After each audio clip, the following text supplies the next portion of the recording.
د ټولو نه اول خو عباسي دارالحکمت ته په راتلو باندې تاسو ته د تله هرکلی وایم.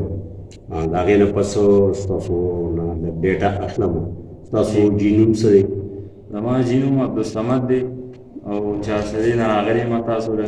جی جی او تاسو راته چا یاد کړی دی چې یاره ډېر ښه حکیم دی، جی دوی یې زبردسته ده، څه ملاوټ څه پکې نشته. جی مونږ جي اولاد نو د ډېر وخت نه، تقریبا دوه نیمو کالو نه. جی نو ډاکټرانو باندې ډېر وګرځېدو، پېښور ته، چارسدې ته، جی مردان ته، حکیمانو باندې مو وګرځېدو، خو یاره څه هېڅ قسمه دغه ونه شو. جی نو بس تاسو راته چا یاد کړی دی، تاسو ته راغلي وو، یو جی. پیره نیمه دنه دوی کړې ده او ماشاءالله خدای پاک دې نه یو پیره دوی وړې ده شپږ او جي ورځو که نه؟ او جي او شپږ ورځو دوی. شپږ ورځو دوی موړې ده. آه. هغې سره خدای پاک چې کوم دی نو زموږ کور والا ښه کړی دی. جی نو دا ځای زیږې درته چا وښودو؟ دا جي دلته یو ماما مو هغه ته ویلي وو، جی. هغه راته ستاسو نمبر راکړه، نښه پته راکړه.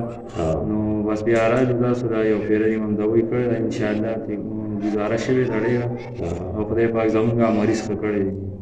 درمه د انسانیت ته څه پیغام ورکول غواړې؟ بس دغه پیغام دی، دویم چې هسې په نورو ډاکټرانو باندې مه ګرځئ او دا حکیم صاحب دی دله راشي، انشاءالله چې یو پیره له دوی درکړي، خدای پاک په قدرت سره به هغه تاسو ښه کړي هغې سره. جزاک الله ډېر